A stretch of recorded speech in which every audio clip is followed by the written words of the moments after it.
అందరికీ వందనాలు. దేవుని వాక్యం ధ్యానించుకుందాము. మనం నేర్చుకుంటున్న విషయాల్లోంచి యోహాను సువార్త, బైబిల్లో ఉండి యోహాను సువార్త 10వ అధ్యాయము. యోహాను సువార్త 10వ అధ్యాయము 27వ మాట. నా గొర్రెలు నా స్వరం వింటాయి, నేను వాటిని ఎరుగుదును, వారు నన్ను వెంబడిస్తారు. చాలు. ఇక్కడ స్పష్టంగా చెప్తున్నాడు, యేసు ప్రభు స్వరము, మాట, వాయిస్. యేసు ప్రభు స్వరము యేసు ప్రభుకి సంబంధించిన మనుషులు వింటారు, అది విని ఆయనని వెంబడిస్తారు అని స్పష్టంగా చెప్తుంది. ఆయన ఎటు వెళ్ళాడో, ఏ దారి నుంచి వెళ్ళాడో, ఏ మార్గం నుంచి వెళ్ళాడో, ఏ ప్రాంతం నుంచి వెళ్ళాడో, ఎలాంటి దారి నుంచి వెళ్ళాడో ఆయనని విని స్పష్టంగా చెప్పాడు. ఆయనే విని ఆఖరి రోజుల్లో ఉన్నాం, అంత్య దినాల్లో ఉన్నాం. ఆయన స్వరం ఏంటో గుర్తుపట్టాల్సిన రోజుల్లో ఉన్నాం. మా పాస్టర్గా చెప్పారండి అందుకే ఇలా చేసేవండి అంటే కుదరదు. మా పాస్టర్ గారు చెప్పారండి అందుకే ఇలా చేసేవండి అంటే కుదరదు. మా ఆత్మీయ తల్లి అండి, మా ఆత్మీయ తండ్రి అండి, మా ఆత్మీయ పిన్ అండి అంటే కుదరదు. ఏ కబుర్లు కుదరవు. ఆఖరి రోజుల్లో ఉన్నాము. ఆయన స్వరం విని, దేవుని స్వరం విని వెంబడించకపోతే కష్టం. ఆయన స్వరంలాగే మాట్లాడతాయి. కొన్నిసార్లు మిమిక్రీ ఆర్టిస్టులు ఉంటారు టీవీల్లోని. ఆ మిమిక్రీలు చేస్తారు. చంద్రబాబు నాయుడులా మాట్లాడమంటే ఆయన ఎలా మాట్లాడతారు. రాజశేఖర రెడ్డి గారి గురించి మాట్లాడమంటే సేమ్ ఆయన వాయిస్లోనే మాట్లాడతాడు. మాట్లాడి వాళ్ళు ఎలా మాట్లాడతారో అలాగే చేస్తారు. కళ్ళు మూసుకుని కనుక వింటే మనకు అనిపిస్తుంది ఆ వ్యక్తులే మాట్లాడుతున్నారని. అది మిమిక్రీ చేయడం. ఇంచుమించుగా ఈ క్రైస్తవులు కూడా మిమిక్రీ ఆర్టిస్టులు చాలా ఎక్కువే ఉంటారు. యేసు ప్రభు స్వరంలాగే, యేసు ప్రభు గొంతుకులాగే, యేసు ప్రభు ఎలా మాట్లాడతాడో అన్నట్టుకే మిమ్మల్ని మభ్య పెడతాడు. మీకు చెవులు ఇచ్చాడు, కళ్ళు ఇచ్చాడు కనుక ఏదైతే వింటున్నారో కళ్ళారా మీరు బైబిల్లో చూడకపోతే తప్పుడు దారిలో వెళ్ళిపోతారు. వాళ్ళు చెప్పేసుకుంటా వెళ్ళిపోతే సరిపోదు. ఆ స్వరము దీంట్లో బైబిల్లో రాయబడిన మాట రెండు ఒకటా కాదా అని మీరు గమనించుకోకపోతే మాత్రం చాలా ప్రమాదం. చాలాసార్లు పొరపాట్లు ఎక్కడ జరుగుతారంటే పాస్టర్ని గుడ్డుగా నమ్మడం, సేవకుడిని గుడ్డుగా నమ్మడం, పాస్టర్ గారిని సేవకురాలని చాలా గుడ్డుగా నమ్మడం, ఏది చెప్తే అది నమ్మేయడం. అది బైబిల్ చెప్తుందా, దేవుని స్వరమా అని గుర్తించకపోవడమే చాలా ప్రమాదకరమైన ఒక వ్యాధి. ఆ స్పష్టంగా చెప్తున్నాడు, నా గొర్రెలు నా స్వరం విని వెంబడిస్తాయి అని. ఎటు వెళ్ళాడంటే ఇందుకు లూకాసు వార్తకు వద్దాం. ఆయన నడిచిన మార్గం ఏంటి, రూట్ ఏంటి, అడ్రస్ ఏంటి లూకాసు వార్తలో చెప్పాడు. 13వ అధ్యాయం, లూకాసు వార్త 13వ అధ్యాయం 24వ మాట. లూకాసు వార్త 13వ అధ్యాయం 24వ మాట. ఆయన వారిని చూసి ఇరుకు ద్వారాన ప్రవేశించడానికి పోరాడండి. అనేకులు ప్రవేశించడానికి చూస్తారు, కానీ వారి వలన కాదని మీతో చెప్తున్నాను. ఇప్పుడు యేసు ప్రభు వెళ్ళిన అడ్రస్ ఏంటి? ఇరుకు మార్గాన వెళ్ళాడు. ఆయన వెళ్ళిన దారి, వెళ్ళిన ప్రాంతము, వెళ్ళిన ఏరియా ఏది ఉంది అంటే ఇరుకు మార్గం నుంచి ఆయన నడుచుకుంటూ వెళ్ళిపోయాడు. ఇప్పుడు స్వరము ఆ ఇరుకు మార్గంలోంచి వినపడతా ఉంటుంది. మనుషులు ఎదురుగుండా ఆ రెండు దారులు ఉన్నాయి. ఇరుకు మార్గము, విశాల మార్గము, రెండు మార్గాలు ఉన్నాయి. అక్కడ వినిపిస్తుంది, ఇక్కడ వినిపిస్తుంది. నిర్ణయం ఏం తీసుకుంటామనేది. రెండు దారులు ఒకే దగ్గర ఉంటాయి, రెండు ఎంట్రన్స్లు ఒకే దగ్గర ఉంటాయి. మీరు అడుగు పెట్టే టైంకి ఏ దారిలో వెళ్తారో స్పష్టత మీకే ఉంటుంది.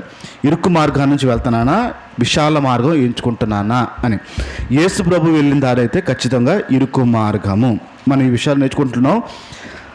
ఆఖరి దినాల్లో, అంత్య దినాల్లో ప్రజలు ఎలా అయిపోతారు, యేసు ప్రభు రాకముందు జరిగే సంఘటనలు ఏంటి అన్నప్పుడు మనం యుద్ధం గురించి సమాచారాలు వింటాము. యుద్ధ వాతావరణాలు, ప్రపంచంలో జరిగే విషయాలన్నీ, భూమి మీద జరిగే విషయాలన్నీ అల్లకోలంగా ఉంటాయి అనే విషయాలు విన్నాం. అది నెరవేర్పు చూస్తున్నాం. ఇంకా మనుషుల్లో వచ్చే కొంచెం మార్పులు ఉన్నాయి. మనుషుల్లో వచ్చే కొన్ని మార్పులు చాలా ఉంటాయని బైబిల్ చెప్పింది కదా. 2 తిమోతి రాసిన పత్రిక, యేసు ప్రభు రాకముందు యేసు ప్రభు వారు రాకముందు జరిగే సంఘటనలు బైబిల్లో కొన్ని విషయాలు రాయబడి ఉన్నాయి. ఏంటి ఆ విషయాలు? 2 తిమోతి పత్రిక 3వ అధ్యాయము 1 నుంచి. అంత్యదినములో అపాయకరమైన రోజులు వస్తాయి. ఆఖరి రోజుల్లో, అంటే మనిషి ఆఖరి రోజుల్లో కాదు, ఈ భూమి ఆఖరి రోజుల్లో అపాయకరమైన రోజులు వస్తాయి. ఎలా అంటే మనుషులు స్వార్థప్రియులు, ధనాపేక్షలు అయిపోతారని. అంటే చాలు, రైట్. ఫస్ట్ది మనం నేర్చుకున్నాము, మనుషులు ఎలాగవుతారంట? స్వార్థ ప్రియులైపోతారంట. ఆ డోర్ వేసుకోండి, ఆ డోర్. ఇది మనుషులు స్వార్థ ప్రియులైపోతారని మనం నేర్చుకున్నాం. రెండోది ఏం నేర్చుకున్నాం? ధనాపేక్షలు, ధనాపేక్ష, ధనం మీద ఆశ ఎక్కువ పెరిగిపోతుంది అనే విషయము నేర్చుకున్నాం. అంటే యేసు ప్రభు వచ్చే టైం కంట మనుషులు స్వార్థం పెరిగిపోద్ది. చిన్న పిల్లలు ఊహ తెలిసిన దగ్గర నుంచి ముసలి వారి వరకు రేపు మప్ప పోతుంది అన్న ముసలి దాన్ని ముసలివాడి వరకు కూడా భయంకరమైన స్వార్థం ఉంటుంది. కాగా రెండో లక్షణం చెప్తున్నాడు. ఏంటది? ధనాపేక్షలు అయిపోతారంట. డబ్బు అంటే చాలా ఆశ పుట్టేస్తుందంట మనుషులకి. ఈ రోజుల్లో జరుగుతున్న గొడవలు, ఈ రోజుల్లో జరుగుతున్న వివాదాలు కూడా డబ్బు కేంద్రంగానే ఉంటాయి. కుటుంబాలు ఎందుకు విడిపోయాయంటే డబ్బు.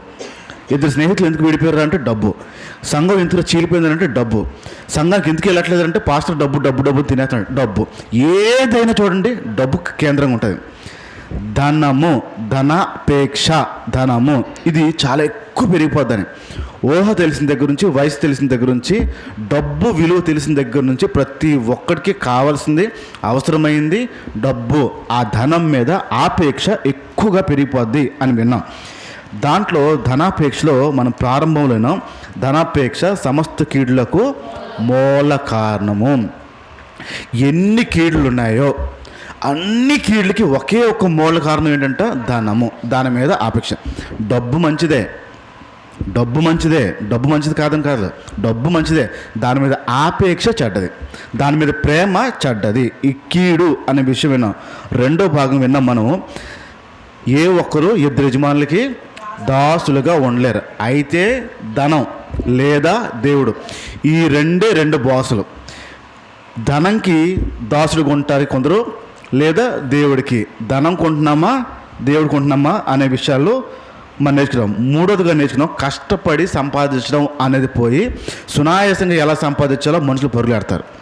కష్టపడి సంపాదించాల్సిన డబ్బుని సునాయాసంగా, ఈజీగా ఎలా సంపాదించాలో మనుషులు పరుగులెడతా ఉంటారు. సునాయాసంగా రావాలని, సంపాదన రావాలని చాలా ప్రయాస ఈ ఆఖరి రోజుల్లో మనం చూస్తాం. నాలుగో విషయం మనం ఈరోజు చూద్దాం. అంటే ధనాపేక్ష మనుషుల్లో ఎలాగుంటుందో నాలుగో విషయం మనం చూద్దాం. హెబ్రీలు రాసిన పత్రిక, బైబిల్లో ఉండి హెబ్రీలు రాసిన పత్రిక 13వ అధ్యాయము, బైబిల్లో ఉండి హెబ్రీలు రాసిన పత్రిక 13వ అధ్యాయము 5వ మాట చూడండి. ధనాపేక్ష లేని వారై మీకు ఏదైతే కలిగి ఉంటుందో వాటితోనే తృప్తిగా ఉండండి. మళ్ళీ చెప్దాం. ధనాపేక్ష లేని వారై మీకు ఏదైతే కలిగి ఉంటుందో దాంతోనే తృప్తి పొంది ఉండండి. దాని కింద ఇంకొక మాట రాసి చూడండి. నిన్ను ఏమాత్రం విడవను, నిన్ను ఎన్నడూ ఎడబాయనని ఆయనే చెప్పాడు కదా. ఇది అసలైన మాట, ఇది మాట. ఎందుకు ఉండొద్దు అంటున్నాడు?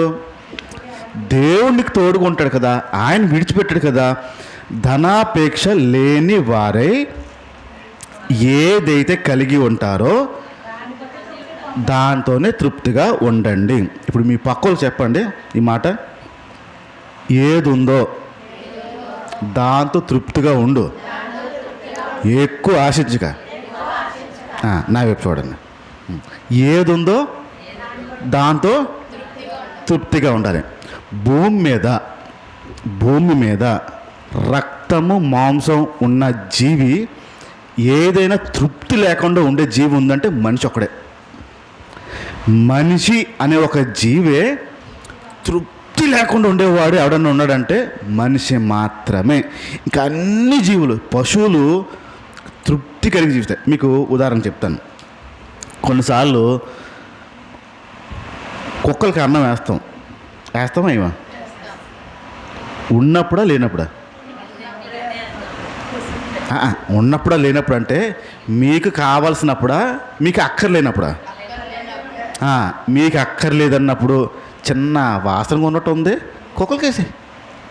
మనం తినంది, కంపు కొట్టేది, పాడైపోయింది, కుక్కలకేసే దానం.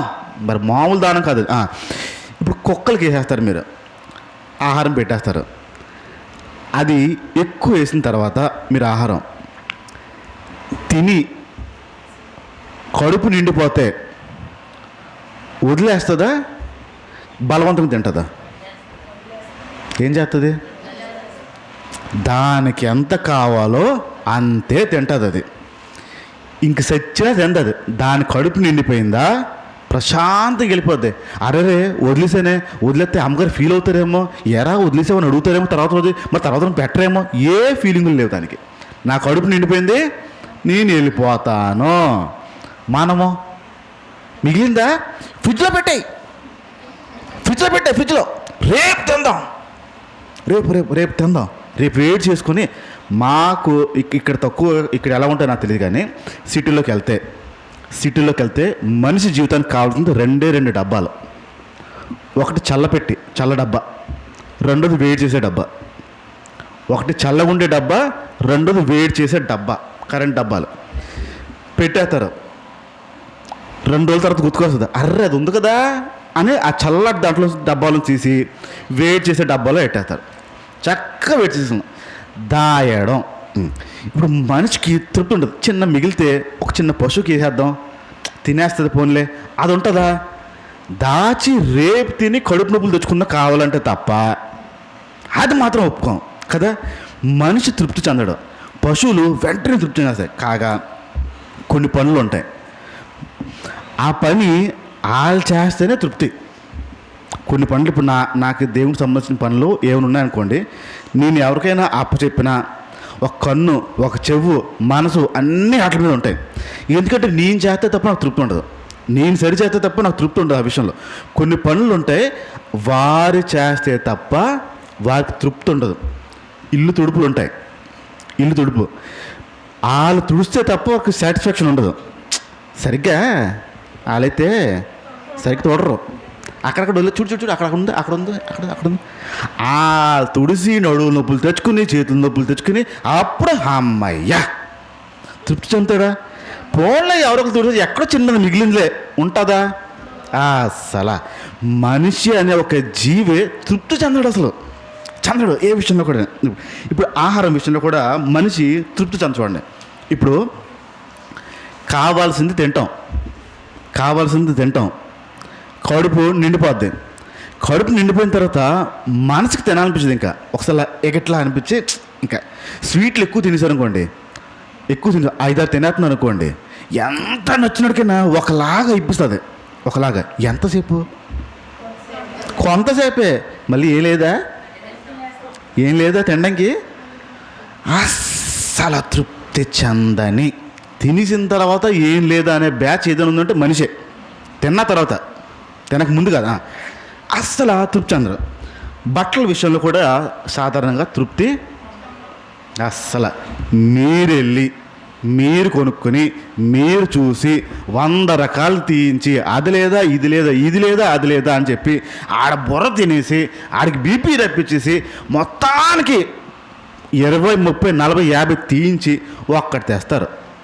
ఒకటి తెచ్చి ఇంటికి వచ్చి చూసుకున్న తర్వాత మళ్ళీ 2-3 గంటల పైగా కొంచెం అదైతే బాగుండేదేమో, అంచు కొంచెం పెద్దగా ఉన్నట్టుంది, చిన్న అంచు ఉంటే బాగుండేది, అంచు పెద్దగా అయిపోయింది, ఇంకేం తీసుకున్నా ఏరింది నువ్వే, ఆడ బుర్ర తిన్నదే నువ్వే, ఇంటికి వచ్చిన తర్వాత మరి తృప్తి పొందింది నువ్వే.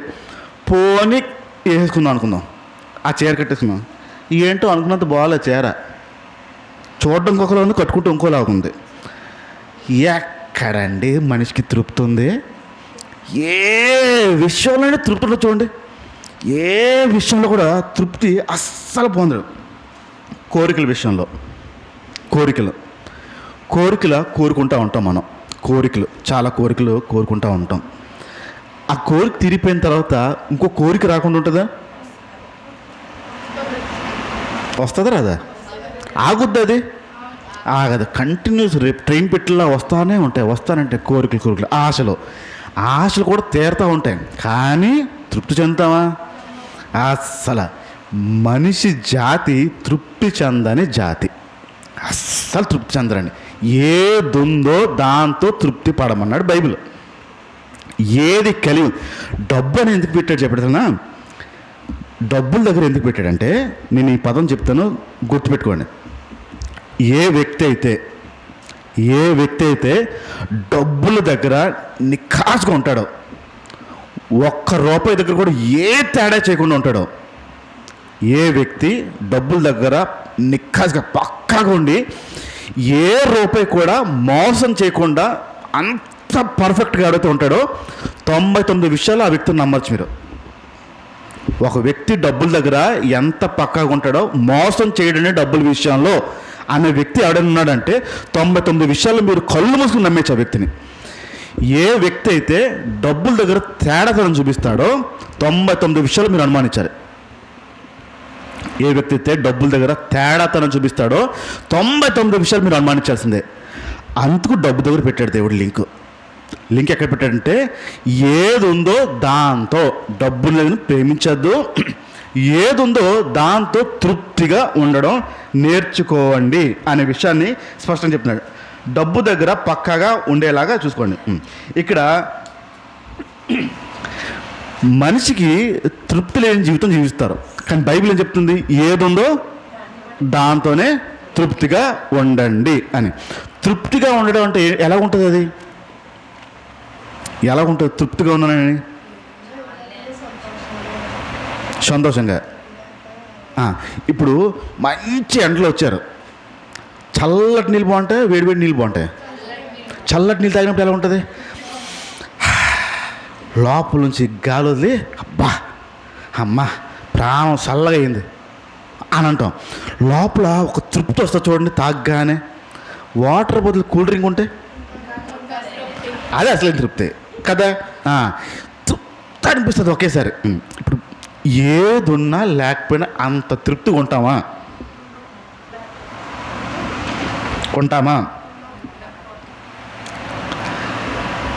ఎవరు తృప్తిగా ఉండరంటే, ఏ వ్యక్తి అయితే దాచుకోవడం అలవాటు ఉంటుందో ఆ వ్యక్తి తృప్తిగా ఉండడు. ఏ వ్యక్తికి అయితే దాచుకోవడం అలవాటు ఉంటుందో ఆ వ్యక్తి తృప్తిగా ఉండడు. నేను వివరిస్తాను, కొంచెం అర్థం చేసుకోవడానికి ప్రయత్నించండి. దాచుకోవడం అంటే ఏంటో అనే విషయాలు. మా ఇంటికి ఒక చుట్టం వచ్చాడు. ఒకరోజు చుట్టం వచ్చి మామూలుగా మాట్లాడుతూ మా పిల్లల్ని పిలిచి, వెళ్ళిపోతున్న ముందు డబ్బులు ఇస్తారు కదా చిన్నపిల్లలకి, అదొక ఆఫర్ ఉంటుంది కదా చిన్నపిల్లలకి, చాక్లెట్లు కొనుక్కో, పాపలు కొనుక్కో, బట్టలు కొనుక్కో, మీకైతే చీర కొనుక్కో, గాజులు పెట్టుకో, ఏదో అంటారు. అన్నీ ఆడపిల్లలకి ఆఫర్లు ఉంటాయండి. అదేంటో తెలియదు కానీ ఆడపిల్లలకి చాలా ఎక్కువ ఆఫర్లు ఉంటాయి, స్త్రీలకి ఎక్కువ ఆఫర్ ఉంటుంది.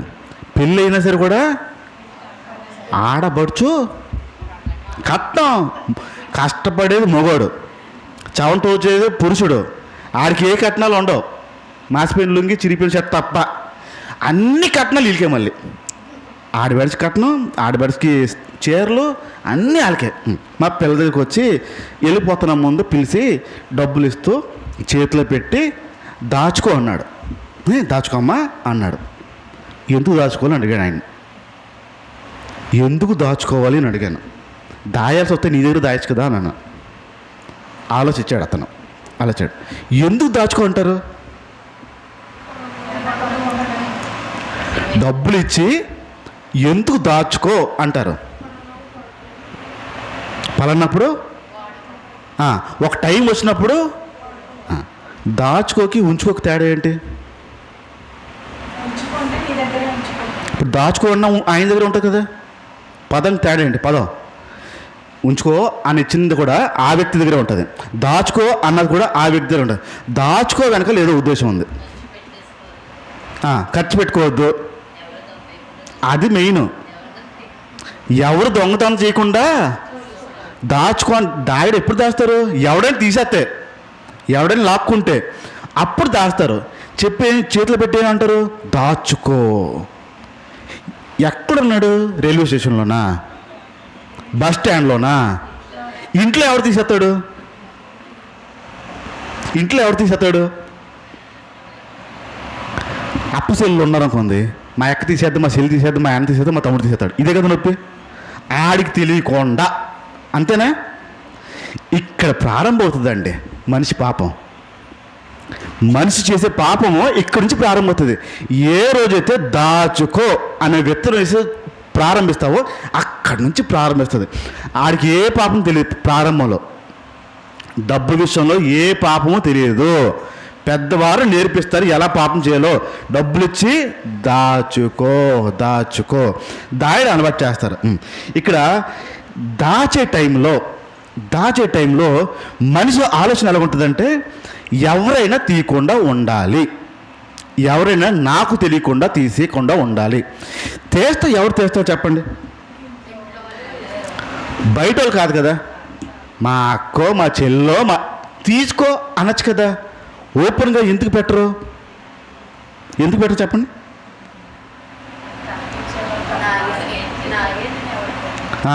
నాది. మళ్ళీ ఇక్కడ స్వార్థం చూసారా?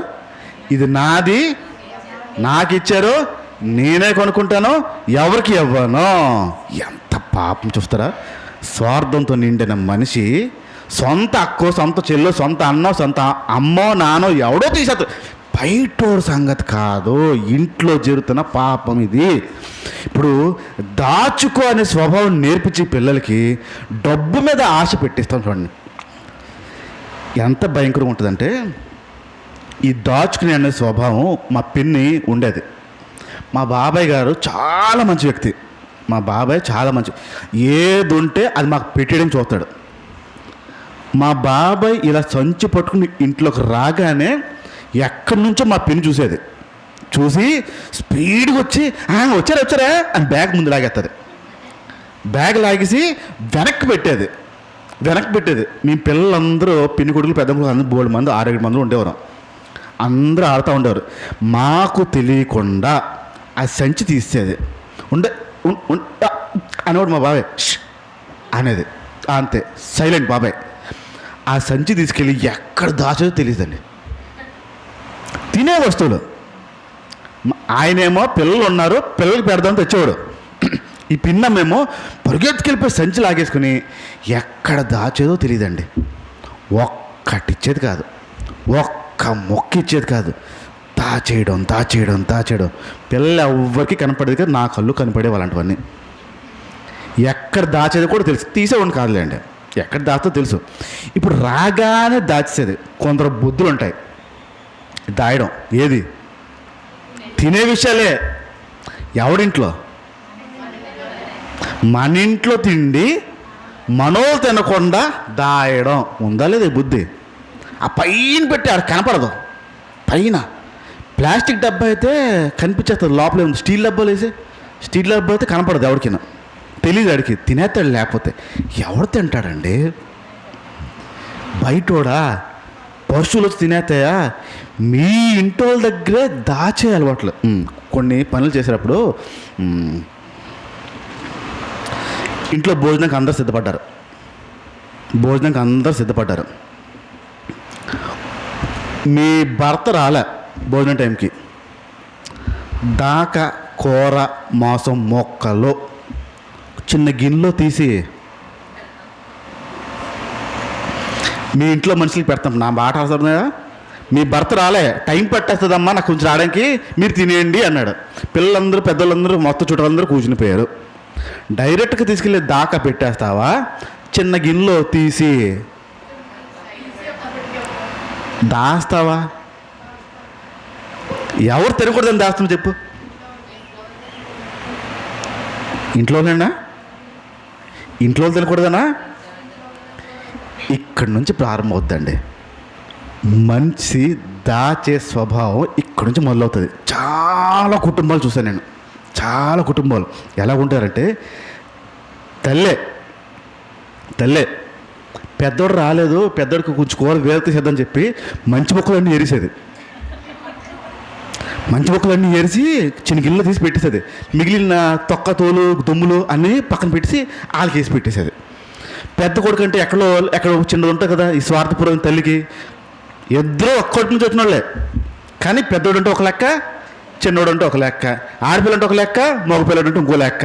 ఇది ఉంటుంది తల్లికి. సపరేట్ చేసి పెట్టేసేది. మంచివన్నీ ఏరిసి ఏంటమ్మా అన్ని దుమ్ములే ఉన్నాయి అని పిల్లలు గొడవెట్టారు. అసలు చెంకదు. ఆ ఇంట్లో మనుషులే తినడం దగ్గర దాచే స్వభావం. మనుషులకు ఉండే స్వభావం భయంకరమైన స్వభావం అండి. ఈ దాచుకునే దగ్గర డబ్బు దగ్గర నుంచి ప్రారంభమైపోద్ది. డబ్బు దగ్గర ఏ వ్యక్తితో దాయడం ప్రారంభిస్తాడో ఖచ్చితంగా ఆ విషయాల్లో ఇబ్బంది అనేది మొదలైపోతుంది. ఇక్కడ ప్రసంగి గ్రంథం కొద్దాం ఒకసారి. ప్రసంగి గ్రంథము 5వ అధ్యాయము. ప్రసంగి గ్రంథం 5వ అధ్యాయం 10వ మాట.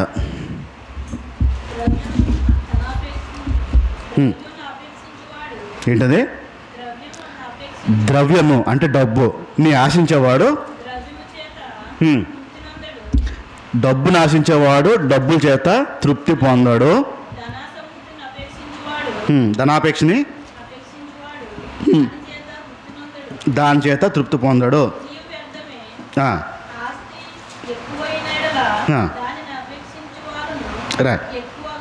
చాలు, నేను అర్థమైనా చెప్పేస్తాను. ద్రవ్యము అంటే డబ్బు. డబ్బుని ఆశించేవాడు ఏ వ్యక్తి డబ్బుల్ని ఆశిస్తాడో ఆ వ్యక్తి డబ్బుల ద్వారా తృప్తి పొందాడు. పొందుతాడన్నా పొందడుందా? డబ్బుని ఎవరైతే ఆశిస్తారో ఆ వ్యక్తులు డబ్బుల ద్వారా తృప్తి పొందరు.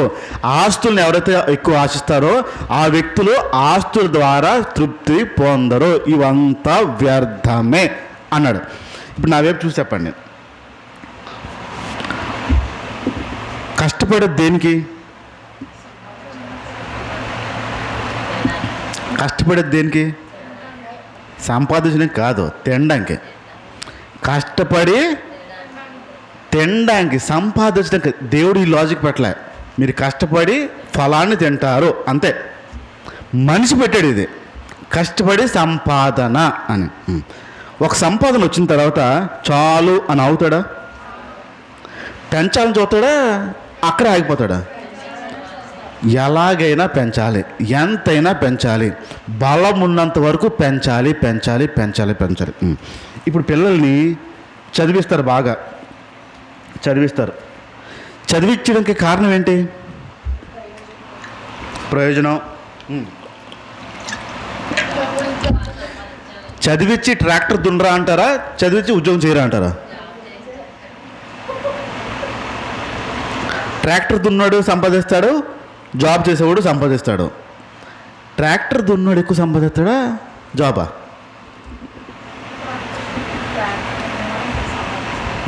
వాస్తవం ఏంటి? ట్రాక్టర్ దున్నాడే ఎక్కువ సంపాదిస్తాడు. మనిషి ఆలోచన సంపాదన అని. ఇప్పుడు అనుకుందాం, ఉద్యోగం చేస్తున్నాడు,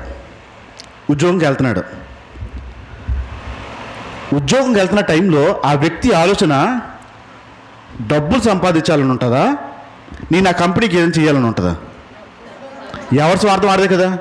నేను వీటి దగ్గర పని చేస్తానో నాకు డబ్బులు ఇస్తాడు. ఆ కంపెనీ వాడు ఆలోచన ఏంటి? వీటితో పని చేయించుకుంటాను, నేను డబ్బులు సంపాదిస్తాను. డబ్బులు సంపాదించడమే ఒక గోల్, రైట్? ఇక్కడ చదువు ఎందుకు చదివిస్తున్నావు అంటే ఉద్యోగం చేయించాలి, డబ్బులు సంపాదించాలి. డబ్బులు సంపాదించడానికి అనేక మార్గాలు ఉన్నా మనిషి ఆలోచన మాత్రం ఉద్యోగం చేయించి డబ్బులు సంపాదించాలి అనే దృక్పథంతోనే ఉంటాడు. ఇక్కడ ఆస్తి సంపాదన ఆగదు, డబ్బుల సంపాదన ఆగదు. ఏ వ్యక్తి కూడా ఇక్కడితో చాలు అనే విషయం ఆగదు. బైబిల్లో ప్రసంగి గ్రంథం అంతగా చెప్తున్నాడు.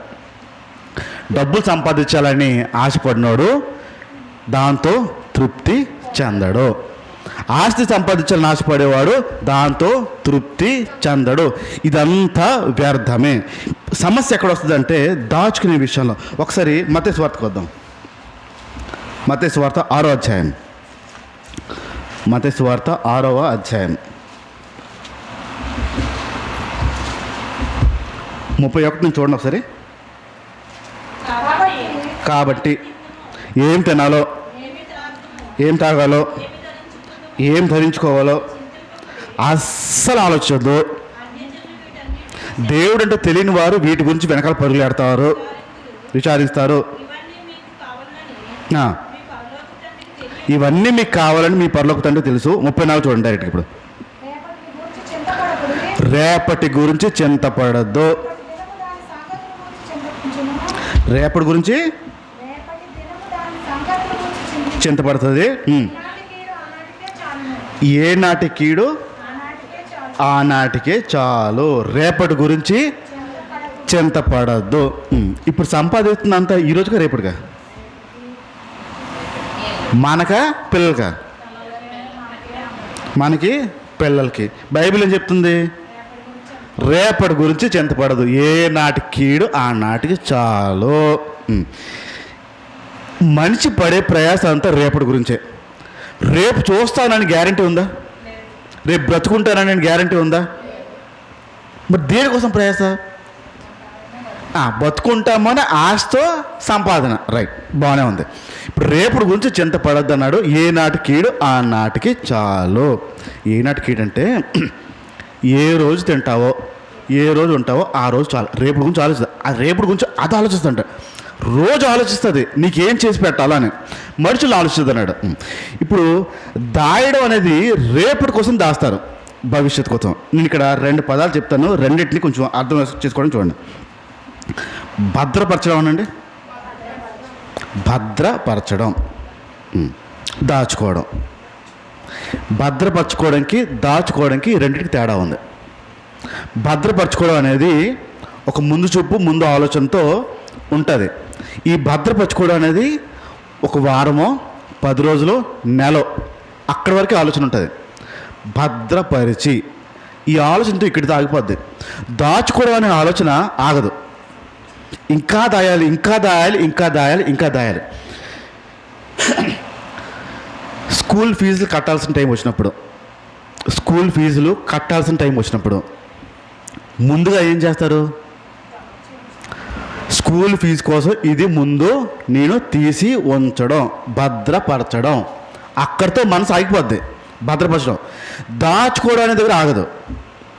దాచుకోవడం అనే దగ్గర మనసు ఆగదు. ఇప్పుడు మీరు భద్రపరుస్తున్నారా, దాస్తున్నారా? భద్రపరుస్తున్నారా, దాస్తున్నారా? దాచేరా మీరు తృప్తి చెందరు. భద్రపరిస్తే ఇప్పుడు ఒకవేళ నేను ఊరు వెళ్ళాలనుకుందాం. నేను ఊరు వెళ్ళాలంటే నేను డబ్బు తీసుకుని అమ్మయ్య దీనికి డబ్బు వచ్చింది, రిజర్వేషన్ సరిపోతాయి, వెళ్ళడానికి సరిపోతాయి, రావడానికి సరిపోతాయి, అయిపోయింది. అక్కడితో ఆలోచన అయిపోయింది. దాయడం అక్కడితో ఆలోచన ఆగదు. ఇంకా ఉంటే బాగున్నాయి, ఇంకా ఉంటే బాగున్నాయి, ఇంకా ఉంటే బాగున్నాయి, ఇంకా ఉంటే బాగున్నాయి ఉంటుంది. భద్రపరచుకోవడం నేర్చుకోండి. డబ్బుని మీరు భద్రపరచడం జ్ఞానం. డబ్బుని భద్రపరచుకోవడం జ్ఞానం. డబ్బుని దాయాలనుకోవడం కుయుక్తి. అది దురాలోచన ఒకటి. భద్రపరచుకోవడం నేర్చుకోండి, చాలు. అక్కడితో ఆపేయండి. దాచేసుకోవాలి అనుకుంటే కుయుక్తి అయిపోద్ది. జాగ్రత్త. ఇక్కడ మనిషి డబ్బు విషయంలో ప్రేమిస్తున్నాడా లేదా, ఆశపడుతున్నాడా లేదా, డబ్బుని దాయాలని ఆశపడుతున్నాడా లేదా, డబ్బుని ఇష్టపడుతున్నాడా లేదా అనే విషయాల్లో కొన్ని విషయాల్ని గ్రహించుకుందాం మనం. తృప్తి కలిగి ఉంటున్నాడా లేదా. డబ్బుని ప్రేమిస్తే తృప్తి లేని జీవితం ఉంటుంది, ప్రేమించకపోతే అలా ఉంటుంది. ఇక్కడ నేను కొన్ని లక్షణాలు చెప్తాను, శ్రద్ధగా వినండి. ఏ వ్యక్తి అయితే డబ్బుని ప్రేమిస్తాడో, ఏ వ్యక్తి అయితే డబ్బు విషయంలో సంతృప్తిగా ఉండడో, ఫస్ట్ లక్షణం ఏంటంటే ఆ వ్యక్తికి మనశ్శాంతి ఉండదు. ఏంటంటున్నాను? డబ్బుని ప్రేమించేవాడు తృప్తిగా లేనివాడు. డబ్బుల విషయంలో నాకు చాలు, ఇంకా సరిపోతుంది, ఇంకా అవసరం లేదు, నా అవసరాలకు వచ్చేసే చాలు అనుకునే ఎవరైతే ఉంటాడో తృప్తి కలిగి జీవించండి. ఉన్న దాంట్లో తృప్తిగా ఉండండి అని బైబిల్ చెప్పింది. ఏ వ్యక్తికి అయితే డబ్బు విషయంలో తృప్తి ఉండదో మనశ్శాంతి ఉండదు. ఏముండదు అంటున్నాను? మనశ్శాంతి ఉండదు. రెండవ లక్షణం చెప్తున్నాను. డబ్బు విషయంలో తృప్తిగా, ఉన్న దాంట్లో తృప్తిగా లేని వ్యక్తి సంతోషంగా ఉండలేడు. ఏమంటున్నాను? సంతోషంగా ఉండలేడు. అంటే తృప్తి కలిగి ఉన్నావా సంతోషంగా ఉంటావు, తృప్తి లేకుండా ఉండవా ఖచ్చితంగా సంతోషంగా ఉండవు. నీ లైఫ్లో ఆ సంతోషకరమైన జీవితం ఉండదు. డబ్బులు ఈ విషయంలో అంటే తృప్తిగా ఉంటున్నామా లేదా కొంచెం ముందుకెళ్ళి అర్థం చేసుకునే ప్రయత్నం చేద్దాం. డబ్బుల విషయంలో మనసు ఒకలా ఉంటుందా, మారిపోతూ ఉంటుందా?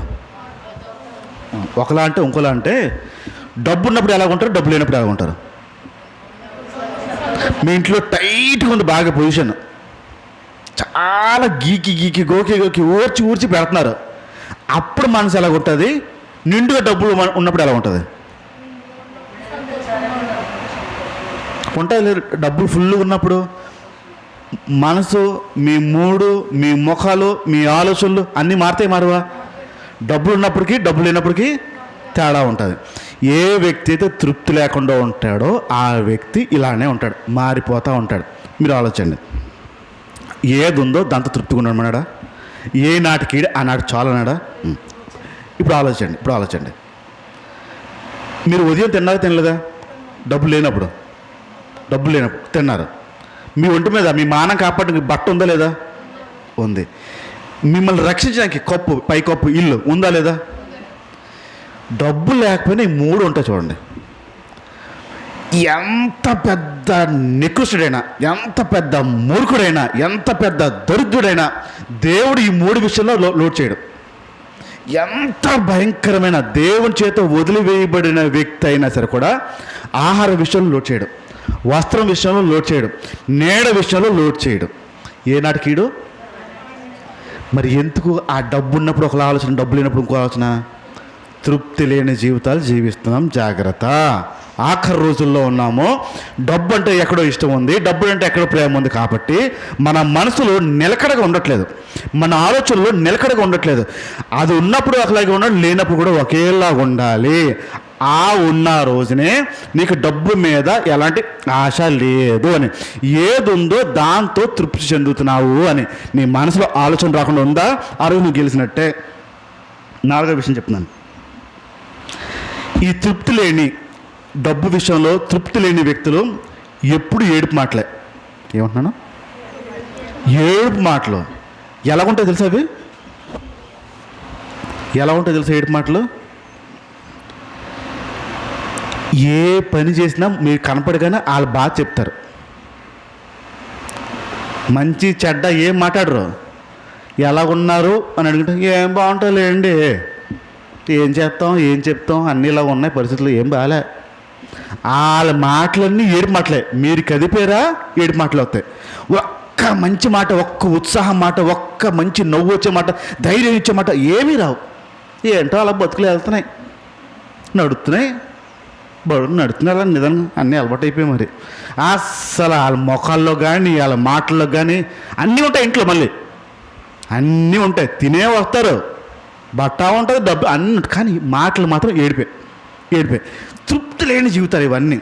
తృప్తి కలిగి జీవించడం రాక, ఏది ఉందో దాంతో బతకడం రాక, రేపు గురించి చింతించడం మానడం రాక ఈ ఏడుపు మాటలు వస్తూ ఉంటాయి. ఐదో విషయం చెప్తున్నాను. కొండ మానరు, ఖర్చు పెట్ట మానరు, ఏడుపు మానరు. మళ్ళీ చెప్తున్నాను, కొండ మానరు, ఖర్చు పెట్టడం మానరు, ఏడుపు మానరు. మొన్న మా తెలిసిన వాళ్ళు పచ్చడి పడుతున్నారు, ఆవకాయ పచ్చడి పడుతుంటే మీకు ఇక్కడ కాయలు చక్క తక్కువ రేటుకో ఫ్రీగా వచ్చేస్తాయి. అక్కడ అలా కాదు, ఒక్కొక్క కాయ 15, 20 ఆ రేంజ్లో అమ్ముతారు. అక్కడ పచ్చడి పడుతుంది, మొక్కలు కొడుతుంది, ఏంటో రేట్లు మండిపోతున్నాయి, బగ మండిపోతున్నాయి. పోయినడికి ఈనడికి ఎంత రేట్లో అంటుంది. మొక్కలు కొడుతుంది, తుడుస్తుంది, కారం చూసుకుంటుంది, ఉప్పు చూసుకుంటుంది.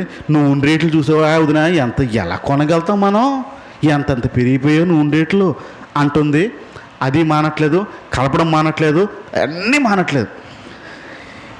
మాట్లాడుతుంటే ఎంత రేట్లు పెరిగిపోయాయో ఆలోచండి. కొనిసిందా లేదా? కొన్న డబ్బులు ఉన్నాయి లేదా? ఏడుపు దేనికి? డబ్బు లేక కొనలేకపోయాను అనేది ఏడ్చిందంటే ఒక అర్థం ఉంది. డబ్బులు లేక కొనలేకపోయాను, ఈసారి పచ్చడి పెట్టలేకపోయాను అని ఏడుపు ఉందంటే అర్థం ఉంది. డబ్బులు ఉన్నాయి, కొనేసింది, అయినా ఏడుపు కొట్టు మాటలు. ఎందుకు ఏడుపు? ఓ అమ్మ పచ్చడి నువ్వే పడతావు కదా, తినడం మానేస్తావా అన్నాను. తింటాను బాబు అన్నది. మరి ఏడుపు ఎందుకు? కొన్న తర్వాత ఏడుపు ఎందుకు? కనీసం కొనడానికే భాగ్యం ఇచ్చాడు కదా, ఆ డబ్బులు పెట్టి నిన్ను కొన్ని కొండంకి దేవుడు కృపనిచ్చాడు కదా, అది కూడా లేని వాళ్ళు చాలామంది ఉన్నారు కదా. ఏడుపు ఎందుకు? ఖర్చు పెడితే ఏడుపు. తినడం మాంటదా? లొట్టలు వేసుకుని పెద్ద పెద్ద మొదలు పెట్టుకుని మళ్ళీ తింటుంది ఈవిడే. ఆగదు. ఈ మాటలు మాంది మళ్ళీ ఖర్చు అయిపోతుంది. ఎంత పెరిగి ఆలోచండి. రేట్లు మీ చిన్నప్పటికీ ఇప్పటికి రేట్లు పెరగలేదా? తినడం మానలేదా? మానలేదు కదా. ఏం మారే చెప్పండి. నూనె రేట్లు పెరిగిపోతాయంటే అంటే అమ్మా పెరిగిపోతాయా ముందే కొనేస్తారు. తర్వాత మీరే కొనాలా? తర్వాత దేవుడైనా డబ్బులు ఇవ్వాలి. అక్కడ పెరిగితే ప్రయోజనం ఏంటి? పెట్రోల్ రేట్లు పెరిగిపోతున్నాయంటే రాత్రి వెళ్ళిపోతారు బంకులకి. నింపే ఆ నెల దాటితే చచ్చినట్టు కొనాల్సిందే కదా. కొన్నప్పుడు ఏడిపే, అన్ని కొనిన తర్వాత కూడా ఏడిపే. తృప్తి లేని జీవితాలు ఇవి. ఆఖరి రోజుల్లో మనుషులు డబ్బు అంటే ప్రేమ పెరిగిపోయి, డబ్బు అంటే ఆశ పెరిగిపోయి, ఈ డబ్బు అంటే ఉన్న దాంతో తృప్తి చెందలేక, ఒకటే గుర్తుపెట్టుకోండి, నాకు ఆహారం ఇచ్చాడు నా దేవుడు, అందుకు వందనాలు చెప్పండి. నా బట్ట, నా మానం కాపాడాడు నా దేవుడు, అందుకు వందనాలు చెప్పండి. నాకు ఒక ఇల్లు ఇచ్చాడు, అద్దె కొంప, ఉన్న కొంప, కొనుక్కున్న కొంప ఏదో ఇచ్చాడు, అందుకు వందనాలు చెప్పండి. చాలు. ఆ రోజుకి ఆ రోజుకి అయిపోతుంది. రేపటి గురించి ఆలోచించద్దు. బైబిల్ స్పష్టంగా చెప్తున్న విషయంలో తృప్తి కలిగి జీవించాలి. ఆరో విషయం ఏం చెప్తారంటే, ఈ డబ్బు అంటే ప్రేమ ఉండి డబ్బు అంటే తృప్తి లేని విషయాలు, డబ్బులున్న డబ్బులు లేనట్టు మాట్లాడతారు.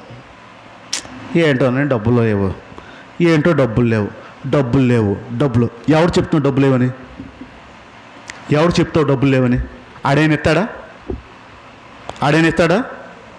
ఎవడు చెప్పడం ఎందుకు మరి? నీ లోపల ఏదో ఉంది, అది కక్కి ఆడి చూపించాలి. నా దగ్గర డబ్బులు లేవు. తిండి ఉందా లేదా? ఇల్లు ఉందా లేదా? ఆహారం ఉందా లేదా? అదేంటి చెప్పవు? నా దగ్గర డబ్బులు లేకపోయినా నా దేవుడు నన్ను పోషిస్తున్నాడు అండి, అదేంటి చెప్పం? ఏంటో డబ్బులు లేవండి, ఉండట్లేదండి, అస్సలు ఉండట్లేదండి డబ్బులు, అస్సలు వచ్చినట్టు అయిపోతుందండి, ఖర్చు అలా అయిపోతుందండి. ఎవరికి చెప్పి ఎవరు తీర్చుకుంటామండి? ఇది ఇవ్వాల్సినాడు ఎవడు చెప్తాం మనం? వచ్చినట్టు ఖర్చు అయిపోతుంది, డబ్బులు ఉండట్లేదు. ఆడేం తీరుస్తాడా? ఆడేం ఇస్తాడా? అప్పు తీరుస్తాడా? ఏమీ తీర్చడు. కానీ మాటలు ఏమవుతాయి? డబ్బులు ఉండట్లేదు, వచ్చినట్టు ఖర్చు అయిపోతాయి. తృప్తి లేని జీవితాలు. ఆఖరి రోజుల్లో ఉన్నాం, జాగ్రత్త. తృప్తి లేని జీవితాలు జీవించద్దు. 7వ లక్షణం చెప్తున్నాను ఈ తృప్తి లేని వాళ్ళు. డబ్బు ఉన్నా డబ్బు లేనివారు. ఈ పదం గుర్తుపెట్టుకోండి. డబ్బు ఉంది, డబ్బు లేనివారు. ఇప్పుడు మీ మనసులో డబ్బు మీ అంత కాకపోయినా తక్కువ ఉన్న వాళ్ళు ఉన్నారు. వీళ్ళు ఏం చేస్తారంటే, డబ్బు ఉన్న వాళ్ళు వెళ్ళి డబ్బు లేని వాళ్ళ దగ్గర ఏంటంటే మన బతుకులు ఇలాగే ఉంటాయి అంటారు. ఆ స్థాయి వీళ్ళ స్థాయి ఒకటి కాదు. ఆస్తి విషయంలో, డబ్బుల విషయంలో ఇద్దరు స్థాయి ఒకటి కాదు. కానీ పోలికి ఎలా పోల్చుకుంటారంటే, ఏంటో అంటే మన మధ్యతరగతి కుటుంబాలు ఎప్పుడు బాగుపడతాయో. పదాలు ఎలాగంటారంటే, మీరు నేను ఒక్కటే అంటారు. ఈ తృప్తి లేని జీవితాలు జీవించద్దు. ఆఖరి రోజుల్లో ఉన్నాము, డబ్బున్నా లేకపోయినా తృప్తి కలిగి జీవించాలి. ఏదుంటే అది. ఆహారంకి లోటు చేయడు, బట్టకి లోటు చేయడు, ఇంటికి లోటు చేయడు. ఏదుంటే దాంతో తృప్తిగా జీవించడం నేర్చుకోకపోతే ప్రమాదకరమైన పరిస్థితుల్లోకి వెళ్తాం. ఆఖరి రోజుల్లో ఉన్నాము, డబ్బును ప్రేమించే స్థితిలో ఉన్నాము, డబ్బును ఇష్టపడే స్థితిలో ఉన్నాము. డబ్బు లేకపోతే తృప్తిగా లేరు అంటే ఖచ్చితంగా డబ్బు అంటే చాలా ప్రేమ ఉంది అని అర్థం. ఇది మనుషుల్లో ఉండే లక్షణం. ఒకవేళ డబ్బుల మీద కనుక ప్రేమ తొలగించకపోతే, డబ్బుల మీద కనుక ఆశ తొలగించకపోతే, డబ్బు ఉన్నా లేకపోయినా తృప్తిగా జీవించడము రాకపోతే జరిగే పరిణామాలు చెప్తాను, శ్రద్ధగా వినండి. ఒకేలా ఉండడం రాకపోతే, డబ్బున్నా లేకపోయినా ఒకేలా జీవించడం రాకపోతే మనిషికి వచ్చే జబ్బుల గురించి చెప్తాను. శరీరంకి వచ్చే జబ్బులు. మొదటిది స్ట్రెస్ లెవెల్స్ అంటారు. ఒత్తిడి లెవెల్లు పెరిగిపోతాయి మనిషికి. రేపు ఉదయం ఒక విషయంలో డబ్బులు కట్టాలి. కట్టాల్సినోడు ఒత్తిడికి గురవుతాడా? చిన్నపిల్లలు గురవుతాడా? కట్టాల్సిన వాళ్ళు గురవుతారా? పిల్లలు గురవుతారా? కట్టాల్సినోడికే కదా. ఒత్తిడి పెరుగుద్దా? అలాగే ఉంటాడా మనిషి? ఏమవుతుంది శరీరం లోపల? ఏ నాటి కీడు ఆ నాటికి ఏది ఉందో దాంతో ఇప్పుడు కట్టాల్సిన టైంలో ఆయన చూసుకుంటాడని నమ్మితే బైబిల్ అంతా చెప్పింది. హెబ్రీ పత్రికలో నిన్ను విడవడు ఎడబాయాడు. డబ్బు విషయంలో అస్సలు ఆలోచించద్దు, వాటిని ప్రేమించద్దు, ఎంత ఉందో దాంతో తృప్తిగా ఉండడం నేర్చుకో అని స్పష్టంగా చెప్పడం కారణం ఎందుకంటే ఆయన నీకు తోడుగున్నాడు అనే విషయం తెలియపరచడానికి. ఇప్పుడు స్ట్రెస్ లెవెల్స్ అనేవి చాలా ఎక్కువ పెరిగిపోతాయి. ఒకవేళ డబ్బు మీద ప్రేమ తీసుకోకపోతే ఒత్తిడి లెవెల్స్ చాలా పెరిగిపోతాయి.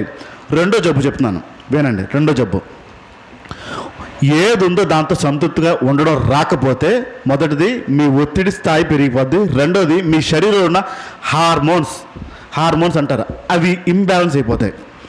హార్మోన్స్ ఇంబ్యాలెన్స్ అయిపోయాయంటే శరీరం సైజ్ పెరిగిపోవడం ప్రారంభిస్తుంది, లేదా శరీరం సైజ్ తగ్గిపోవడం ప్రారంభిస్తుంది. మీ తల మీద వెంట్రుకలు రాళ్ళ మొదలు పెట్టేస్తాయి. మీ ఒత్తిడి పెరిగిపోతూ ఉంటాయి. ఏది ఉందో దాంతో తృప్తిగా ఉండకపోతే మీ హార్మోన్స్ ఇంబ్యాలెన్స్ అయిపోయి మీ శరీరం మీద ప్రభావం చూపిస్తూ మీ తల మీద వెంట్రుకలు రాలిపోయేలాగా చేస్తాయి. పట్టబుర్ర మొగోళ్ళకు ఉంటుందా ఆడవాళ్ళకు ఉంటుందా? ఎందుకు ఉంటుంది? ఏ మొగోడికైనా టెన్షన్ ఆడదానికి ఉండదా?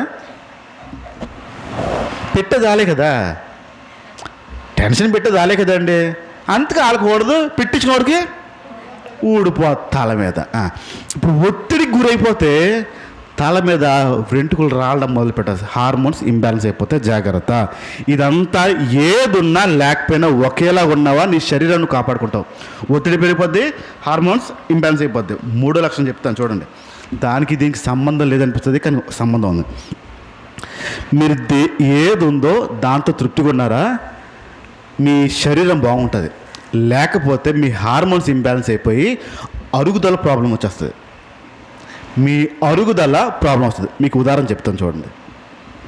మీకు ఇష్టమైన వ్యక్తి చనిపోయాడు, ఆకలి వేస్తుంది, ఆకలేదా? ఎందుకు లేదు? ఆలోచించారు ఎప్పుడైనా?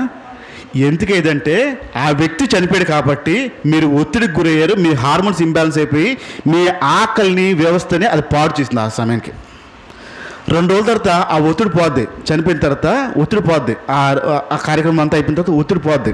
అప్పుడు వేస్తుంది, తినబుద్ధి వేస్తుంది. అప్పుడు ఏమైంది? ఒత్తిడికి తీవ్రత తగ్గింది అని అర్థం. మీరు ఒత్తిడికి గురయ్యారా? డబ్బు విషయంలో ఒత్తిడికి గురయ్యారా? డబ్బు లేదన్న అసంతృప్తితో ఉన్నారా? మీ హార్మోన్స్ ఇంబ్యాలెన్స్ అయిపోయి మీ అరుగుదల మీద, డైజెషన్ ప్రాబ్లం మీద కూడా అది దెబ్బతీసేస్తుంది. 4 చెప్తున్నాను, కార్డియో వాస్కులర్ అంటారు. 4వది ఏంటంటే గుండెకు సంబంధించిన జబ్బు. మీరు డబ్బు విషయంలో తృప్తిగా ఉండకపోతే మీ హార్మోన్స్ అన్నీ ఇంబ్యాలెన్స్ అయిపోయి డైరెక్ట్గా కొట్టేది మీ గుండె మీద, హార్ట్ ప్రెషర్ మీద, బ్లడ్ ప్రెషర్ మీద ఖచ్చితంగా తీవ్రమైన ప్రభావం చూపిస్తుంది. ఓ 30 లక్షలు అప్పించారు, 30 లక్షలు అప్పించారు. నోటు రాయలేదు, ఏలేదు, నోటి మాటే. ఇచ్చేత్తలేరా అని నోటి మాటే. ఆ రాత్రి చచ్చిపోయాడు. తీసుకున్నవాడు చచ్చిపోయాడు. ఇచ్చినోడు బతుకుంటాడా? ఇచ్చినోడు చచ్చిపోతాడు. ఎందుకు? ఆడు ఇచ్చినందుకు కాదు, ఈ డబ్బు పోయినందుకు ఒత్తిడికి గురైపోతాడు. హార్మోన్స్ ఇంబ్యాలెన్స్ అయిపోతాయి. డైరెక్ట్గా వెళ్ళి గుండెదు.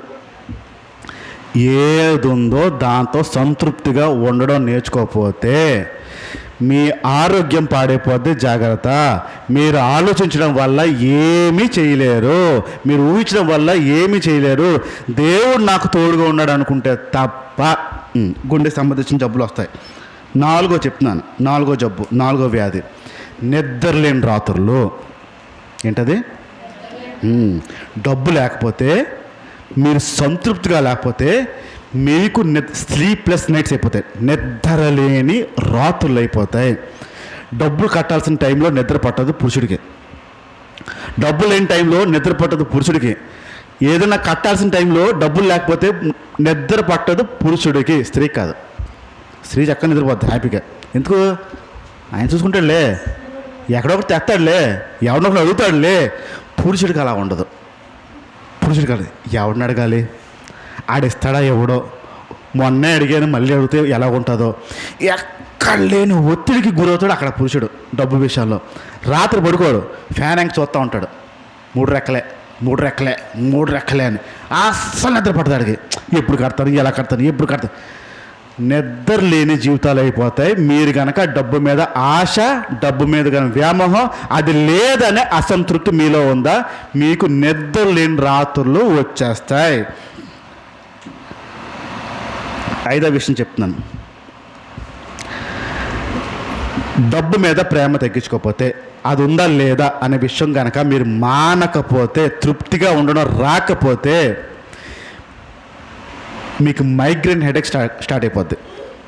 మైగ్రేన్స్ హెడేక్ తలనొప్పి వచ్చేస్తుంది. తలనొప్పి ఎప్పుడు? డబ్బు లేకపోతే, డబ్బులు రాకపోతే. ఇప్పుడు పంట వేసిన తర్వాత నాశనం అయిపోయిన తర్వాత తలనొప్పి రానోడు ఎవడు ఉంటాడా? ఇప్పుడు ఆలోచన, తలనొప్పికి ఆ రాకపోవడానికి సంబంధం ఏంటి? మీ తలకి ఆ ధాన్యానికి సంబంధం ఏంటి? తలకి ఆ పెట్టుబడికి సంబంధం ఏంటి అసలు? ఏంటది? ఆలోచన. ఎప్పుడైతే మనిషి అది లేదు అని ఆలోచండి. పోయిన సంవత్సరం ఇచ్చిన దేవుడే కదా అప్పుడు ఇచ్చినోడు ఇప్పుడు ఆపేడంటే ఏదో అర్థం ఉంది కదా. అది ఆలోచిస్తాడా? పోయిందని ఆలోచిస్తాడా? పోయిందని ఆలోచన. తలనొప్పి, మైగ్రేను, కలద్దాలు, ట్యాబ్లెట్లు, టీలు మీద టీలు, నవరత్న ఆయిల్. అంతేనా? నవరత్న ఆయిల్, నవరత్న ఆయిల్ ఎవడొకరు రాయాలి, జుట్టు పీకాలి, మాలిష్ చేయాలి. పోద్దా? లోపల ఉంది అది, పైన దత్త ఏం పోద్ది? ఇప్పుడు తలనొప్పులు మొదలైపోతాయి. అసంతృప్తితో ఉన్నారా డబ్బు విషయంలో? డబ్బు లేదే నా దగ్గర అనే అసంతృప్తి మనకు ఉందా? తలనొప్పులు మొదలైపోతాయి, మైగ్రేన్ స్టార్ట్ అయిపోతుంది. 6వ విషయం చెప్తున్నాను. మెంటల్ ఇల్ హెల్త్ అంటారు. శరీరం ఎలా పాడొద్దంటే మెంటల్ ఇల్ హెల్త్ అంటారు. వాళ్ళ మానసిక రోగం మొదలైపోద్ది. మనిషి అక్కడే ఉంటాడు, ఏదో ఆలోచిస్తూ ఉంటాడు. మనిషి చూస్తూ ఉంటాడు, ఏదో అట్టేకురాయి. మనిషి అలాగే ఉంటాడు, కానీ ఆడి చూపు, ఆడి మాట, వినికిడి అన్నీ పోతాయి.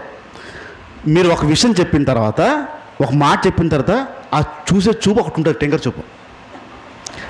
చూపు చూస్తారు వాళ్ళు. ఆడికి అర్థమైందా, అర్థం అవ్వలేదా ఏం తెలియదు. అదా అలాగా అంటారు. మానసిక రోగులైపోతారు ఒత్తిడితో ప్రారంభించి. వీటన్నిటికీ కారణం ఏంటంటే డబ్బే. ప్రధానమైన కారణం డబ్బే. డబ్బు మీద ఆశ, డబ్బు లేదని ఆశ, ఎక్కడ లేని బాధ. ఆ మానసిక రోగులు, మెంటల్ ఇల్ హెల్త్ వచ్చేసి మానసిక రోగులు. ఏదైనా విషయం చెప్తే కొంచెం సేపు తర్వాత అర్థం అవుతుంది వాళ్ళకి, కొంచెం సేపు తర్వాత అర్థం అవుతుంది. పచ్చిగా చెప్పాలంటే మతి మరుపు అనేది మొదలైపోయి మానసిక రోగుల్లాగే ఉంటారు. తినడం మానరు, పొడుగడం మానరు, ఉండడం మానరు. వాళ్ళ ప్రవర్తన చూడడానికి బాగానే ఉంటుంది, కానీ మానసిక రోగులు. అన్నిటికీ కారణం ఏంటంటే డబ్బు మీద ఉన్న ప్రేమ, డబ్బు మీద ఉన్న ఆశ, అది లేదే అనే అసంతృప్తి. ఈ మెడికల్ పదాలన్నీ మాకు తెలియవండి, ఇవన్నీ మెడికల్ పదాలతో అంటారు, మాకు పెద్ద ఐడియా లేదు, ఒక మాటలో తేల్చేయండి అని చెప్పారనుకోండి, 7 లక్షలు చెప్తున్నాను. ఈ పదాలతో మాకు సంబంధం లేదు, ఒక్క మాటలో తేల్చేయండి అంటే 7వ మాట త్వరగా చచ్చిపోతావు, బాల్టీ తినతావు. డబ్బు మీద ఆశ, డబ్బు మీద వ్యామోహం, డబ్బు లేదనే బాధ నీలో ఉందా, అందరికంటే ముందు చచ్చిపోయి నువ్వే, డౌట్ లేదు. నీ శరీరం పాటు చేసుకుని, నీ మనసు పాటు చేసుకుని, ఆలోచన పాటు చేసుకుని, గుండె జబ్బు తెచ్చుకుని మానసిక రోగం అయిపోయి అతి త్వరగా చచ్చిపోతావు, జాగ్రత్త. దీని మీద మీ ఆశ, ఆలోచన, వ్యామోహం అన్నీ పక్కన పెట్టకపోతే అతి ప్రమాదకరమైన వ్యాధులతో మీరు నిండిపోతారు. జాగ్రత్త పడండి ఈ విషయాల్లోని. ఇప్పుడు మీ పక్కలకు ఒక మాట చెప్పండి, ఏది ఉందో దాంతో తృప్తికోండు, లేకపోతే తొందర చచ్చిపోతాం. చెప్పండి, బతుకుదామా చేద్దామా? ఆరోగ్యంగా బతుకుదామా, అనారోగ్యాలతో ఉందామా? అయితే ఏం చేయాలి? డబ్బు గురించి ఆశపడకూడదు, ఏది ఉందో దాంతో తృప్తిగా. చిన్న లాజిక్ అండి, చిన్న లాజిక్ మీరు పట్టుకుంటే మీరు చాలా ఫ్రీ అయిపోతారు. సెర్చ్ అయ్యేటప్పుడు ₹1 కూడా పట్టుకెళ్ళను అనే లాజిక్ పట్టుకోండి, మీదంతా పోద్ది. ఏదైతే కష్టపడి సంపాదించాలని ఆరోగ్యాలు పాడు చేసుకుంటున్నారో సచ్చే టైంకి నేను ఒక్కటి కూడా ఆలోచండి. ఆ ఒక్క చిన్న లాజిక్ ఆలోచండి. సంపాదించిందంతా ఈ భూమి మీద వదిలి వెళ్ళడం తప్ప ఇంకో దిక్కు లేదు. అలా వదిలి వెళ్ళిపోవడమే. ఇన్నాళ్ళు పడిన ప్రయాస, ఇన్నాళ్ళు శరీరం పాడు చేసుకున్నావు కదా, ఇన్నాళ్ళు ఆరోగ్యం పాడు చేసుకున్నావు కదా, దేనికోసం కదా? అదేం పట్టుకెళ్తావా? పట్టుకెళ్ళవు. అంతా వదిలేసే దానికి ఇక్కడ సుఖంగా ఉండకుండా ఎందుకు గందరగోళం? ఎందుకు మనకు అసలు? ఏ రోజు కీడ ఆ రోజు చాలు బాబు, ఏ రోజు తిండి ఆ రోజు చాలు. ఇంకా మనసు దాని వైపు వెళ్ళనేయకుండా ఏది ఉందో దాంతో తృప్తిగా ఉండడం నేర్చుకోకపోతే ఎక్కువ కాలం బతకవు. తృప్తిగా ఉన్నావా, ఉన్నా లేకపోయినా ఒకేలా ఉన్నావా, జీవితకాలం చక్కగా ఆరోగ్యంగా బ్రతుకుతావు.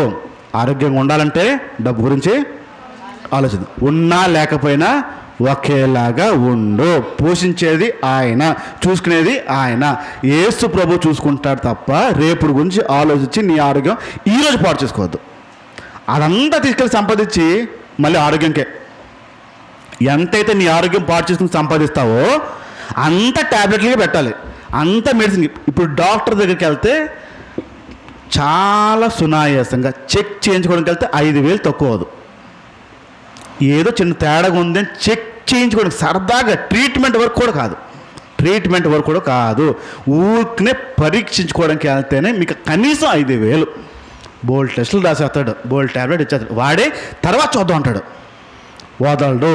ఏ విషయాలు అయితే నువ్వు ప్రయాసపడి, ఏ విషయాలు అయితే ఆరోగ్యం పాడు చేసుకుంటూ సంపాదించే ప్రయత్నం చేస్తున్నావో అది ఇలా వృధా అయిపోద్ది. జాగ్రత్త. ఏనాటికి ఈడు ఆనాటికి చాలు. రేపటి గురించి చింతించద్దు. ఏది ఉందో దాంతో తృప్తిగా ఉండడం నేర్చుకుంటే ఆరోగ్యంగా చక్కగా బ్రతుకుతావు. కళ్ళు మూసుకున్న ప్రార్థన చేద్దాం. ప్రభు, ఆఖరి రోజుల్లో స్పష్టంగా చెప్తున్నాం, ధనాపేక్ష పెరిగిపోద్దని. మనుషులు ధనం మీద ఆశ ఎక్కువ పెంచుకుంటారని నీ బైబిల్ స్పష్టంగా చెప్తుంది. ఏది ఉందో దాంతో తృప్తిగా ఉండమని. నిజమే, మాకుంది, అయినా మాలో తృప్తి లేదు. ఇంకా కావాలని ఆశ, ఇంకో కావాలని ధ్యాస, ప్రయాస. మా శరీరాన్ని నెలకొట్టుకుని మా శరీరాలు పాడు చేసుకుంటూ, మా ఆరోగ్యం పాడు చేసుకుంటూ, మా జీవితాలంతా ఆ సంపాదన వైపు పెట్టి, ఆ సంపాదించిందంతా మళ్ళీ ఆరోగ్యం కోసం కాపాడుకోసం పెడుతున్నాం. మూర్ఖుల్లాగా, అజ్ఞానుల్లాగా ఉన్నాయేమో. నీ బైబిల్ స్పష్టంగా చెప్తుంది, ఏనాటి కీడు ఆనాటికి చాలు. రేపు గురించి చింతిద్దంట చెప్తుంది. ధనం మీద వ్యామోహం పెట్టుకోవద్దని చెప్తున్నాం. ఏది ఉందో దాంతో తృప్తిగా బ్రతకమంటున్నాం. మాలో తృప్తి లేని జీవితాన్ని తీసివేసే ఇంకా రేపు గురించి మేము ఆలోచించాం. మాకేం కావాలో మేము ఆలోచించాం. చూసుకునేవాడు మీరు, అందించేవాడు మీరు, పోషించేవాడు మీరు. అది దాటి మేము ఏదైనా చేద్దాం అనుకున్నా అది మా జీవితంలో ఫలింపు రాదు. కనుక ప్రభు, ఇదిగో సంఘాన్ని నన్ను నీ చేతికి అప్పచెప్పుకున్నాను. ఎక్కడైనా మాకు ఆ విషయాల్లో అసంతృప్తి ఉంటే ఆ అసంతృప్తిని తీసివేయమని అడుగుతున్నాం ప్రభు. డబ్బున్నా లేకపోయినా ఆ చిన్న పిల్లవాడిలా మా జీవితాన్ని ఉంచమని అడుగుతున్నాం. డబ్బు మాకు శాశ్వతం కాదు, డబ్బు నడిపించదు, డబ్బు పరలోక రాజ్యానికి తీసుకువెళ్ళదు, మీరు తీసుకెళ్తారు. కనుక బ్రతికినంత కాలం మేము డబ్బు లేదు అనే బాధ మాలో రాకూడదు. ఏది ఉందో దాంతో తృప్తిగా ఉంటూ, సుఖంగా జీవిస్తూ, ఆరోగ్యాన్ని కాపాడుకుంటూ నీ రాజ్యానికి, నీ రాకడ సమయానికి మేము అందరూ సిద్ధంగా ఉండి ఆరోగ్యంతో సిద్ధంగా ఉండేలాగా మమ్మల్ని అందరినీ మార్చమని ఈ మాట విన్న నీ పిల్లలు